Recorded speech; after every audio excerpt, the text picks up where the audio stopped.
Good morning, everyone. Good, happy Sunday, Alan, and Morning, Andy. the world. We're going to talk. We had ideas of what to talk about, but then good old Tony Fauci went in front of Congress, and he's a man who is Near sadly and dear to your heart, right? very tied to our lives. So we decided we're going to talk about this a little. And we are this has become a completely political issue. Full disclosure, Alan and I are liberals, but we don't let that impact anything we do medically. Unfortunately, during COVID, the politicization of policy became toxic to our country. And we ended up with the worst outcome in the world by any parameter that you could measure. Deaths from COVID, deaths from non-COVID, reduction in life expectancy. You go down the list, we had the worst outcomes in the world. And I've always said, when we laud Anthony Fauci for the job he did, and right along, he was a disaster. But if you laud him for the job he did, you're basically, and people have said he's the scientist of the century, he won that award. He's teaching at Georgetown. You're basically saying like someone in baseball who bats 100 should be put in the Hall of Fame and listed as the greatest baseball player of all time. Alan and I were deep in the middle of COVID. And, early on, I treated thousands of people. That's how many it ended up being. I treated the first patient to die in my county. I was in his room as he was dying. Nothing, wearing nothing. But I was the guy who went in every time there was a COVID patient in one of my facilities in the office who was the one who was going to treat them. And I was in the room with them. So I saw both sides to this. I saw how bad COVID was to especially my population of older people. And I also saw how bad it was to lock people up and keep them locked up, kids and older people. I saw both sides of that. And I also researched the hell out of this. Even before it hit our shores, I was looking at the data from Italy, and Harvard released some information early on about how people were dying, who was dying, what we should do. And the disconnect between this man, Anthony Fauci, and the science, the compassion, the horrific experiences of not only the medical community like us, but also the people who had to be locked up, the kids, the adults. He didn't care, and he didn't look at science. He didn't look at anything. And when we talk about what's been going on with his talking in front of Congress, which brings up so much PTSD, post-traumatic stress disorder for me. Um, it's not just did he lie in front of Congress, but how accountable is this man for the horrific experience of our country during this time when we know we could have done it so much better? Well, you said that well, Andy. Me and Andy had similar perspectives. I had it in a different way because I unfortunately spent most of my time in a hospital in Queens County, New York, where we were the epicenter. Like the first cases came into New York City, the first cases came into Queens County. Um, the first week we heard about the virus, I had a resident working with me in my practice, before anything came out, and he was coughing and sick and feverish and this, that, and the other thing. And he said, you know, I was like, have you traveled at all? Hear what's going on? And he goes, yeah, I've been all these places. I was like, well, thanks for letting me know. So next week I had COVID. So, I was in the first 2 weeks of the pandemic. It was horrible. We are scarred human beings, me and Andy, from how many people we saw die. I saw hundreds of people die, and we had no direction from anyone. This country was so unprepared. It was a total political show that went on and not a scientific-based show. And I'll never be the same human I was. I saw more people die during that period than my career put together. Part of one of my jobs was being the co-ethics COVID officer for two hospitals in Queens. Because we needed two people on each one to sometimes make tough decisions about scarce resources, who got transferred and who stayed and who went where and, who was just too sick to treat. And we had, unfortunately, thousands of those people. My hospital became a COVID hospital. They closed every single service of the hospital and transferred it to their smaller community hospital to do the routine day to day because my hospital was a COVID hospital. And I just watched hundreds and hundreds of people die. Probably the starkest memory for me is there were two tractor trailers parked on our closed back street, which had to close because the tractor trailer was filled with hundreds of bodies because New York's medical examiner didn't have the capacity. No one had the capacity for all the death and destruction we saw. And we did this on our own, and we constantly got beaten up and criticized for what we did when we were doing our best in the trenches. No, no medical stuff. And anyone who tried to do something, even people that came up with quack theories, about vitamins and ivermectin and all that crap, people were trying to help. I didn't see many people selling expensive treatments at the time, but lots of stuff came out of the government that they were throwing, which was tens of thousands of dollars that had no evidence. And we'll talk about that. We'll talk about the evidence behind COVID. I have a feeling this might be a longer podcast than usual, Andy, Well, it could be if we but we're need two to talk. scarred human beings from what we went through for the death, but what we went through from the people that we worked with and how we were treated. I'd go into I remember like the first week of New York's lockdown, and the restaurants were closed, but you were allowed to do takeout and stuff like that because people needed to eat. And I walked into a restaurant wearing my scrubs. Now, I'm not a scrubs person, but for a year and a half or so, I wore scrubs uh, and like people would like run away. Like I walked in scrubs and I'm like, what do you think? I got like COVID on these things? I was like, what did you do today? And, it was like, we were the death villains walking around in the streets. And when we said things we were doing were useless, we were criticized because anything that came out of the government was godly.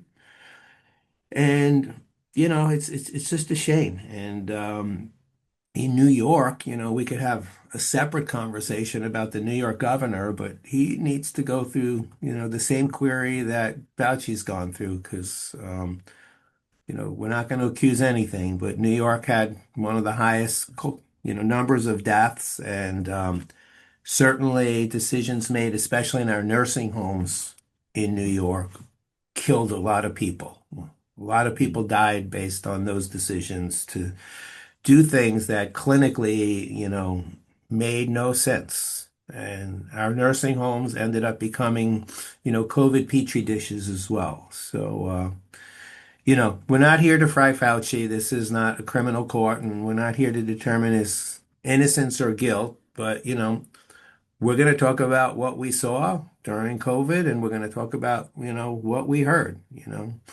We all listened to many of the snippets of that show that went on in Congress.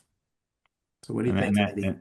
and in a lot of ways, that show was a political sideshow because, as Alan says, what we expected out of Anthony Fauci was medical and scientific leadership. And for some reason, he became the entire voice of our COVID response.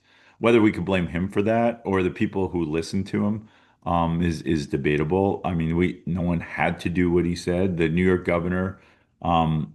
Certainly, a friend of mine and I wrote a book published by Springer on COVID communication about a year into the whole thing. The fact that what was being communicated mostly by Fauci and then by all the governors and everyone else was totally inaccurate. And so our book was a factual book. We went through all the numbers, and in New York, where Alan was, there were three epicenters of COVID deaths. He was in one of them. They were all in underserved poor communities. Manhattan did fine, by the Yep. way. They did very well because they could all work from home. And I had people in my family loving it, working from home. But poor people can't, and they had to make money. And while the government was giving money to businesses and corporations, not only poor, but middle class people couldn't go to work and they weren't getting that money and they couldn't pay for anything. Their kids couldn't go to school. They couldn't go to any. They had every event that was important in their lives they couldn't go to, and they were just told wear a mask and stay inside. And doctors were told wear gowns and masks and lock up everyone. There's no treatment. Send them to the hospital. Alan was in a hospital.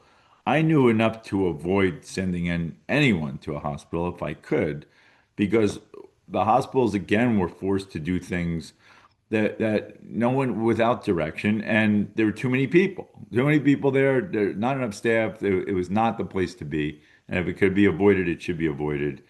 And so we set up COVID units in our facilities. I could tell you stories of how we saved so many lives. I had facilities where nobody died of COVID and nobody died of the quarantine because most of the deaths I saw were from the quarantine. You lock up an old demented person, they stop eating, they scream constantly. They're visited rarely by people because it took 20 minutes to put on those suits. And we learned early on, COVID doesn't even live on surfaces. So you didn't need to do any of that stuff. And we can go on and on about the masking, but we knew before COVID hit this country that masks were not going to be effective. They've been studied for 100 years for influenza. Influenza would be less likely COVID would be less likely to cause a problem than influenza. In other words, COVID passes through a mask easier than influenza, and influenza masking didn't work. So we already knew that. I, in fact, at one point went on a talk show because we had written this book and said, in my facilities, we have hundreds of COVID cases despite a significantly enforced, a well enforced mask policy from day one. The COVID cases keep coming on. And you know what happened to me, Alan? They kicked me off the show. They said I was spreading dangerous misinformation. And the Board of Medicine came after me. I had to hire a lawyer. I wasn't making any judgments. I was just saying this is what was going on. And because it contradicted the great Anthony Fauci, and because Anthony Fauci just said, wear a mask, wear a mask. And when people criticized him, the great scientist said, well, wear two masks and 6 foot separation and, walk different two-way aisles in stores and, wear a mask when you're walking to the restaurant, but you could take it off when you sit down. If anyone thought this was scientific or a way our country should be approaching it, and not only that, but he personally, and we have documentation of this, and a lot of our political leaders shut down any discourse about this. Anyone else who had other opinions. Scandinavia, they weren't wearing masks. They opened up a lot of society, especially schools. They did studies to look if school opening would be a problem.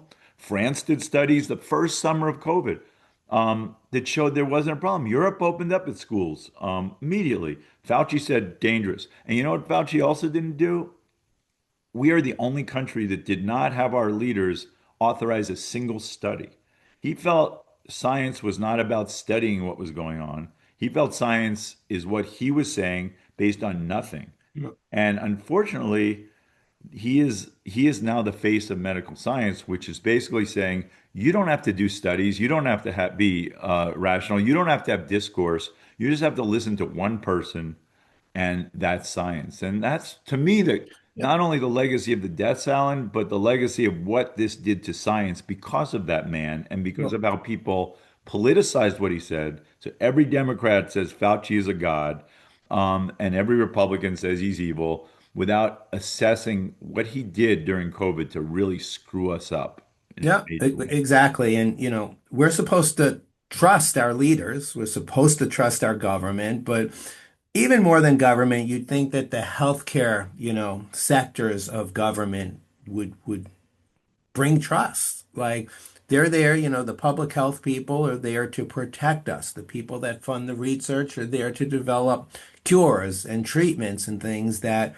are for people and not for profits. And, I think the biggest end of what we see here is a total lack of trust in our systems. We don't have a healthcare system, as we've talked about many times. We have a sick care system. And this shows that we don't even have a good sick care system if it's not talking about, interventional treatments that are making you billions of dollars because, we could go into the financial ramifications, but hospitals needed to get subsidized because they weren't doing surgery and they weren't doing interventions, and it's amazing how interventional cardiac procedures went down, and there wasn't an increase in death and cardiovascular disease. So there's so many studies that were actually done here, but again, not funded. And the funders was the real studies was done by me and Andy every day when we were treating patients and saying, did this antibiotic work? And we know antibiotics don't work in viruses, but some people who got azithromycin got better. And we know that the steroids work, was it better? And we were just practicing, and I hate to say it in that way, but we had no guidance of what to do. There was no legitimate information coming to guide us, so we had to do it. We were there to try and save people's lives. This was a medical emergency, and we did the best every day. The first time when someone came up with proning, for people that don't know what proning is, you take someone on a ventilator machine and you turn them upside down on their face, and some evidence came out that, that made people come off a ventilator easier. We knew early on if people went on a ventilator, they weren't coming off. So what could we do to not put people on ventilators? And these were things done by trial and error. Um, and I think the biggest, fact that has come out of COVID, and we could talk about the drugs and the masks and the hospitalizations and what we did, but there's no trust. There's a lack of trust. And when the supposed, godly leader of the organization, there, it just, you had no one to follow. And I don't trust anything that comes out anymore. And me and Andy and people like us who questioned everybody, we were the conspiracy theorists as Yeah, well. Don't exactly. do this and don't do this, and this doesn't work and that doesn't work. And people were coming after us and saying, you're going to go to jail if you tell people to do this. But I remember going to the supermarket once. I dealt with it once during COVID, and then I said, I am not waiting outside on a line for an hour and then to go on that, like Andy said, it was the most ludicrous thing. Like you go in one direction, you go up the right aisle and then back the next. And I started walking backwards in some of them. like you think about that now, as far as like germ theory and stuff, it's mind-boggling. And this was a It, man who was supposed to be an infectious disease expert, and this is all he got. That's all he could come up with. And one thing about medicine I'll just bring up is because again, the Italian data was pretty revealing, and there are people who worked with Anthony Fauci, who wrote about it and said this man never had an article in front of him, a book or anything, because he knows it all. And this, I know people who've worked with him his whole career, and this is who the man is. And if you don't agree with him, he fires you. If that sounds like another political leader we all know, yes, they are very similar. But and they were buddies for a little and they while. were buddies, as they should be. They're politically similar. They're similar in terms of their worship of we should not have a democracy. We should have one person telling everyone what to do. He did not believe in a scientific democracy. He does not believe there should be discourse, discussion, disagreement, all the factors that make science science. He is opposed to and is Unless no it could way. be personally profitable, then maybe. And he is so intensely tied to the pharmaceutical industry. We could have a whole talk on that. That's Yep. not even a question mark. And what he's done to tie the pharmaceutical industry to academia is criminal in and of itself. But that's not what this is all about. But one thing we knew from the Italian data and from the initial release of Massachusetts General Hospital data, which by the way was pulled after a month, as was everything. The censorship was out of control. Was that 70% of people who were found on autopsy to have died from COVID had blood clots in their legs and lungs. So, i.e., well, we when people go for hip surgery, there's like a 0.5% chance of getting a blood clot. And we put people on anticoagulation, on blood thinners. This was 70%. So we in our group started putting, as Alan said, zithromax and steroids. Clearly, were going to affect two of the biggest manifestations because everyone developed bacterial pneumonia that was sick, and everyone had a massive immune reaction that is suppressed by steroids. The fact that virus killed less people than our immune response to the virus. But also, Absolutely. this virus triggered clots. So we put everyone on blood thinners from day one. We lost very few people. It's to that. We lost a lot to the quarantine, probably a third of my patients to the quarantine. But I got called in by the public health person who said, "Why are you putting people on blood thinners?" And I knew enough at that point not to say, well, because 70% of people have blood clots. This was not scientific anymore. This was follow the script and shut up, is what we were told. Yeah. So I told them I came up with some other cockamamie reasons. Well, they have history of DVT, that's a blood clot in the leg in the past, and they're not walking because of the quarantine. So I had a lie because if I had said why I was doing it based on the scientific evidence that was out there, because it contradicted the science of Anthony Fauci and the CDC, I would have gotten in huge trouble if I hadn't done that. No, And just a secondary thing before I open up to Alan is that Fauci, all he cared about was putting people on drugs that were experimental. We could talk about remdesivir and Paxlovid, but those were just a few. When those came out to big profits, he supported them. We know they don't work. In fact, both of them cause more problems than they help. We did have things that worked, which was forget ivermectin, which may have worked, by the way, had we looked at it. We don't know. Zithromax, steroids, and anticoagulation work. That combination, if he had said that from day one, cheap drugs from day one, this is what we need. and, We have and evidence, but he didn't. And because he was waiting for the profitable stuff to come out. By the way, he did the same thing during the AIDS epidemic. So this is nothing new for great Anthony Fauci. This is who he is. and we know that it was the supportive care that we gave to patients and trying to give them respiratory support without intubating and using drugs that was the sequela of the disease because we knew we had no antiviral for this disease and they kept trying to promote it because it was big money from the pharmaceutical companies hoping to get one of these things to work and it didn't. And we could talk about the over-the-counter drugs like Paxlovid and things like that that we know. I don't write it, at all because I Nor do think it causes more harm than good and more side effects and rebound COVID. We could go on and on, but I think we'd be and two remiss New if we England don't. Journal studies show that. So it's Yeah, not like we, we, we'd, it's we'd not like the cer schmucks are saying it. we'd certainly be remiss if we didn't talk about, the show in Washington, just to start, Andy, what color tie are you wearing today? It's Right. Right. and if you can't answer that question, why should I trust anything? Because we know Andy never wears a tie. But how can he not answer those questions? Like that made a farce of this whole thing. Like I never even thought when I started seeing that, I was crying.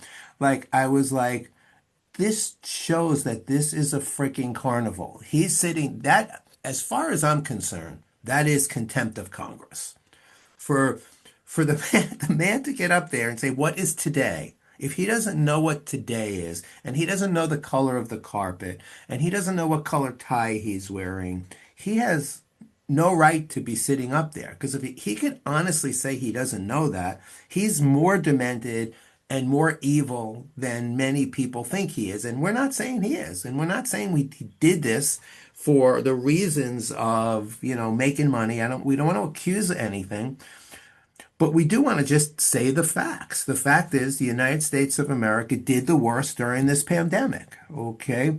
We sent people to nursing homes to die. We didn't treat them in the right way. We were told what to do, which was wrong. And we were never being honest with whether it's from the origin of the virus, which is still not proven. We can't say it's proven because I must assume, and I don't know, I'm not in the Secret Service or the FBI or whoever really knows what went on, but, you know, what was the true origin? This is certainly not a virus that we've ever seen before. For folks that don't know, the coronavirus, which caused COVID, is one of the causes of the common cold, and it was a cause of a common cold forever. highly contagious. Masks don't work for that either. That's why we don't wear masks every day.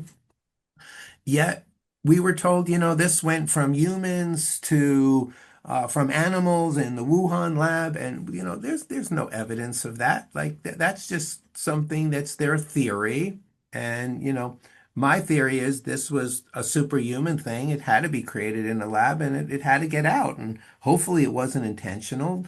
And we know the United States of America was invested in that lab. Like we know that. And that lab was doing coronavirus Right. research. So Yeah. that we know is a fact. We know that it was doing coronavirus research. We know it's us. And personally, and it's just my guess, I have zero evidence to say this. I have to say that, I think we're not bringing it out because if we bring it out that it was a lab accident from that place, like our country is very much liable for what COVID happened and what it did and how many people it killed and what it cost our economy and the world economy and how it changed the lives of so many people and how so many people got killed from it.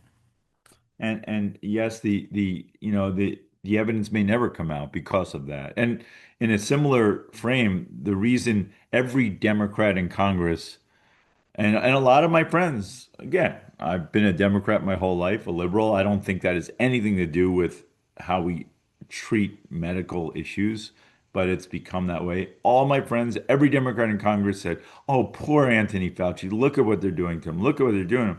And I recall back in when I was, I don't know, younger, but there was something called the Iran-Contra crisis. If anyone doesn't know what it is, it was under Ronald Reagan's presidency. To me, the worst crime ever committed by a president in the history of our country.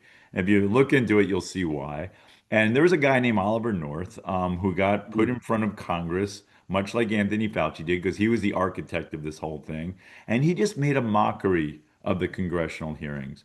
And at that time, every Democrat said, "How could you make a mockery of these congressional hearings? How could you do that? This is important. We need to know the truth." And every Republican said, "Ha ha, he's so great. Look at him making a mockery." Now that's for some reason the Democrats have latched their tail to Anthony Fauci. There's nothing this man could do wrong, and they're not willing to look into why we had the worst outcome in the world so we could learn from that. Why was it that every voice that had alternative views were suppressed? People lost their jobs because of this. People were ridiculed, were people in their own institutions were writing about them. A million doctors, myself included, signed something called the Great Barrington Declaration, which basically said we're going about this the wrong way. We need to have discussion. And those doctors, I was a schmuck on there, but there were a lot of prominent doctors who got in trouble for doing this, and their institutions basically didn't give them any more research money. And by the way, Anthony Fauci had a big control over who got research money in academia. His little division of allergy and immunology had a lot of control. The power dynamics of this obscures the fact that we need to learn. So when he goes in front of Congress and is not only not accountable for these actions he took, but he's not accountable to the American people for the lies he clearly spit out, which he actually acknowledged. I had no evidence of 6 foot separation or man. He's acknowledged that. Nobody seems to care that he lied to us and he suppressed any discussion. And those of us who were trying really hard to learn and to do something for people, that he would basically get us in trouble for that. No, so I mean, that's what I'm upset about. He needs to go in front of the American public on trial and basically stop saying he doesn't know what color his hair is and right. explain why he did what he did and why he suppressed information, because that's not science. And we needed science. We needed American leadership. The whole world needed American leadership during this. And what we got is a clown Yeah. who basically would not had was the opposite of science. That's Andy, so you're 100% right. And the diaries say a lot too, not the ridiculousness in the diaries, which is not important, but the fact that this guy was arrogant enough to be, during COVID, to be writing his diary and, doing it on government time, obviously, because that's how they got these documents and stuff. But he was clearly looking at it from a personal perspective and, how is his career going to be affected and, his dollars, from investments in these drugs and pharmaceutical companies and, writing a book after I think he got like a $5 million or something advance to write his book, which I don't think it's come out yet, right? His book hasn't come Well, at out. least one of his books has come out, How I Did It or something. I don't Yeah. know. It's some But ridiculous but but book. no book that talks about, the truth and facts about COVID because it probably never will come out because think about it, like that would be, great ammunition for the courts because now he's written it down even more in a book of, what the truth is. And, you know, everything about medicine, I talk about my relationships with patients every day in the office, and it's about relationships and trust and communication. Like that's the kind of doctor-patient relationship you need. You need to trust each other. You need to be able to communicate. And if you don't have the trust, there is no doctor-patient relationship. If my patients don't trust me, they're not going to listen. If I can't trust my patients to do what I want them to do, it's not a good doctor-patient relationship. And it's the same in the public healthcare system. We need to be able to respect and rely on our government. Again, the healthcare sector of our government, which was supposedly protected and not politicalized, but it has become politicized. And when you can't trust your public health, why should doctors be listening? Why should doctors be getting in trouble for not going and following non-scientific based recommendations? Like when they came up with this 6 feet, like I was like, you know, my kids used to be able to do snot rockets more than 6 feet. So like 6 feet doesn't count. It should be how far you could send a snot rocket, right? I always joked. I said, well, if we could do 6.1 feet, then we're in good shape. But if you're 5.9, you are gonna die. It was, we've talked about this before. Doctors and medical people like to make these discrete numbers, because they like everything to be absolutely, settled. It has to be settled. Medicine's about nuance. There's nothing that is discrete in medicine. That blood pressure below 120, LDL below 70 are ridiculous. Each person's different. How COVID affected someone who's 70 and 17 or completely different. And we never got that. Anthony Fauci basically said COVID is COVID, and stay inside, which we know sunshine was actually good for it in retrospect. But again, Scandinavia, no masks, went outside, schools opened immediately. Immediately they opened. And they would have events that opened immediately. When there were surges, they had surges. Scandinavian countries like Sweden had the lowest death rate in the world. Their longevity actually went up during COVID. Places like Japan and Korea, and I brought this up, when anyone walked into a nursing home, they had to be tested. How do you keep it out? Test. You test someone. When we instituted testing into nursing homes, Alan, we still haven't. We never, now COVID's not what it was anymore. It's just a cold now, but we never did. We said, well, no, you mask and take their temperature. I said, yeah, but everyone's getting COVID, so this doesn't work. That was a big mistake for me to say. But it was a fact. It's not like I was Yeah, making anything up. I said, why don't we test people going in? I know it's a pain in the neck, but if a resident of the nursing home leaves and comes back, they need to be tested on their way back. Yeah, even though they could, the problem is, there's an incubation period, so you're going to miss yeah, some things, but at least you have a chance. And by the way, Korea and Japan had very low nursing home death rates. Um, yeah. and we And, so and we could have looked at the world and what was working. Instead, we said, no, they're wrong, we're right. That was mhm. Fauci. and They're and wrong, we're right, and that's why they did well, and we killed a lot of people. and they proved us that they were wrong. And in the other end, we haven't talked about the children. We really messed up with the We children. messed them up. Um, Yep. we created a generation of socially isolated human beings who literally lost some of them their education at the most important part of their educational development and more importantly, their social development. Um, but when you look at the data of how many kids really died, people don't know, we really don't have any data on real COVID deaths because we can't go back and look and say who died from COVID. Too many people died in too close a period of time. It wasn't studied. Okay. So we don't know. We could say how many children died from a viral illness during those couple of years when it was bad. That's all we could say, but we can't say it was COVID. And we know in the testing realm that, so many people died with COVID in them, not from COVID, from the complications of stuff. And the actual death rate was really low. Well, And when we did our book, we in 2020, people under 25, it was 300 deaths. yeah, And, it's and just so you know, there are 90 million people in that category. And the other thing to know is in 2017, 3,000 people in that age group died of influenza. And the CDC at that point said that's too few people to shut down schools. We would need a much bigger outbreak. exactly. So And we yet we shut down schools. And CNN, by the way, probably had every one of those 300 people's families on to try to exaggerate what was actually. They also, by the way, should be put in court for their lies and exaggerations. But it got them a lot of viewership, and their number one sponsor is Pfizer, so they did very well. right.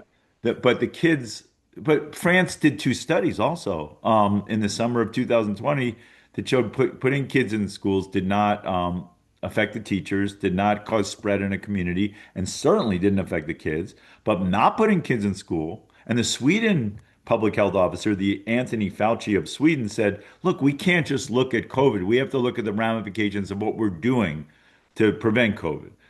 This medicine is not about just treatment; it's about the side effects of our treatment." And he was called charlatan. They said, "Bring him down."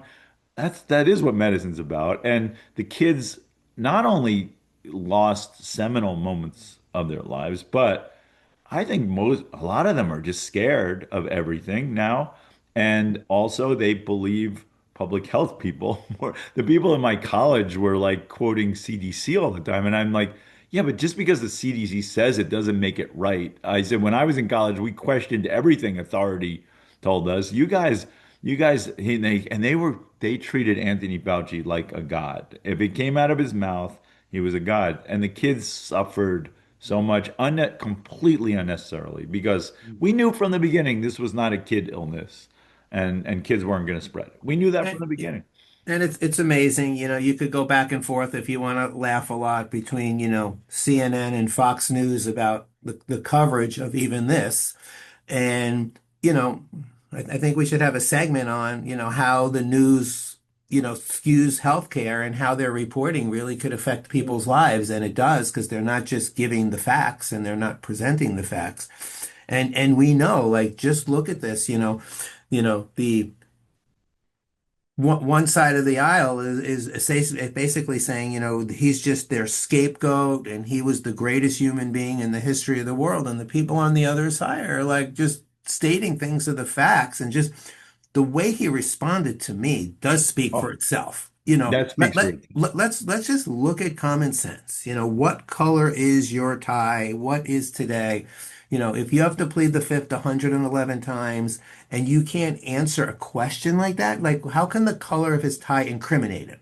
Like how is he going to respond to that if they file charges against him from contempt of Congress and say, you won't answer what color your hair is, the color of your tie, or what today's date is. If you can't answer that because you're going to be incriminated by that, means we can't trust any word you say. If we can't trust the words he's saying, we can't trust our political system at all if we don't do something about this. And we can't trust our healthcare leadership in this nation at all as well. Healthcare leadership needs to be removed from politics totally. There's got to be a different system of how these people are appointed. It shouldn't be political at all. It should be based on real scientific knowledge. But then again, if we gave this to the leader physicians in the country, they would just appoint people that want more drugs and more tests and more of this. So it's this conundrum we're in, Andy, that It is. I I've don't, I, thought about exactly that. it's like if we actually gave it to, quote, the experts to appoint these people, it would be more drugs, more tests, more money, more death. because that's essentially what it's gone. I think they should give it to the schmucks, Alan. I Yeah, think that's the only way we can do this because, those of us, it's sad, but those of us in the trenches who have no connection to the pharmaceutical industry or and are apolitical in how we view things medically, we're the ones who should be running the yeah. show. And that's Definitely. why we're doing this on a Sunday morning, getting Right. paid nothing for what we're doing, but trying to get the word out of what's really right, and our book is all about that, A Return to Healing. If you haven't read it, there's a lot of this. We intentionally did not really do COVID in the book. We said we weren't going to do it because at the time that we were writing it was during COVID. It would have been a COVID book. But instead, we were trying to show what is wrong with our healthcare system, and a lot in that book, comes to fruition now in what we're seeing in this nation that we do not have a healthcare system. We have a sick care system, one that's based on profits over patients. And, unless we see the shift to, good healthcare for all and one that's based on wellness and health and prevention and smart medicine and really looking at the evidence and doing studies that are important, not just studies that are going to develop another useless drug for Alzheimer's disease that's going to make $1 billion. And, I And sent kill Andy a people. little snippet I got yesterday, again, showing that it's ridiculous that, we're telling people these things work when, you know, maybe they could say one extra word a month for the next 3 months. And, what they had, the other people had 6 words, we had seven. So the drug must work because, the people who got the drug said 7 words, the people that didn't got six. It's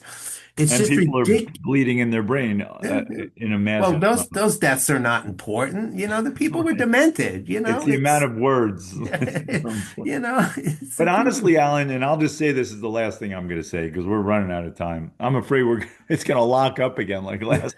But what you say about the joke of 6 words, 7 words is how they look at the healthcare system. And as I was living through COVID, treating real human beings, trying things out, reading data from other countries, because like I said, our great fearless leader decided we did not need to create data in our country. I felt like everything coming out of Anthony's mouth was six. We have 7 words now, and everyone else has six. I felt like that's the level of scientific advice he was giving us, and the fact that it got politicized made it that everything he said became godly. And we cannot let that happen. Medicine has to be a science like Einstein and Carl Sagan and Osler talking about, which is that we have to have humility, which he does not have. And we have to have the ability to say that we're probably wrong and we should probably keep looking. That's science. And we have to listen to everybody. That's science. And COVID showed us what science should not be. And that should be really what's on trial because our whole medical system, I think, Alan, has gotten that much worse from It COVID. is. COVID has empowered that way of thinking. And unfortunately, now the people pushing useless drugs and tests and specialists and all these things have gotten so much power since COVID. And we are being driven into, and that's why we want to talk about primary care next week because we are literally having a system of Fauciism. I call it I agree. And, Fauciism. I call it like fascism. and I unfortunately guarantee to the folks who are watching, if we have another, lab disaster or Wuhan, meat market scenario again, I don't think we're any better prepared for it. Um, because we didn't really do real research during COVID of what went on. And, there's just no trust in our healthcare system anymore. And when you don't have trust, you have nothing. If you can't trust your doctor, you know, if you can't trust your doctor to answer the question of what color your tie is, I know the day Andy, says what color his tie is, that we got to stop doing these podcasts because we know he's done because we know he doesn't wear He's any. not wearing a tie. That's when I need that dementia drug, Alan. Put away.